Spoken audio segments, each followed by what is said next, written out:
زمین میں بیج بونے کا وقت ہوتا ہے، لہذا جو وقت پر بیج بو لیتا ہے وقت آنے پر اسے فصل نعمت کے طور پر عطا ہوتی ہے۔ اور فرماتے ہیں کہ جس آدمی نے فصل بہار کو ضائع کر دیا، اور فصل بہار کون سی ہوتی ہے؟ یاد رکھو، ہمیشہ بہار اس وقت کو لوگ کہتے ہیں جس میں فصل کاٹنی ہو، لیکن رومی فرماتے ہیں یہ بہار بعد کی ہے، ہم اس وقت کو بھی بہار کا موسم کہتے ہیں جس میں دانے کو زمین میں داخل کیا جاتا ہے، کیونکہ یہ بہار کی آمد کی پہلی منزل ہے۔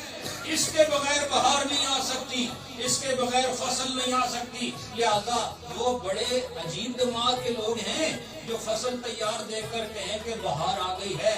فرمایا نہیں، بہار کا آغاز بھی دیکھو، یہ اس وقت سے ہوتا ہے جس دن دانا زمین کے اندر جائے۔ اور میں بھی یہی کہتا ہوں، کائنات کی بہار ویسے 12 ربیع الاول ہے، لیکن حقیقت میں جب دانا پیدا ہوا اس وقت سے بہار چلی ہے، اظہار 12 ربیع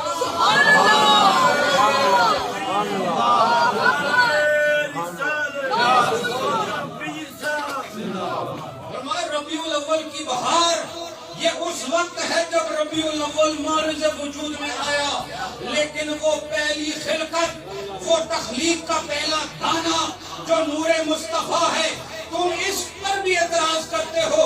ہم اس دن سے خوشیاں منانے کی بات کرتے ہیں جس دن اللہ نے نور مصطفیٰ کو پیدا کیا اور اس ساری کائنات کو وجود عطا فرمایا۔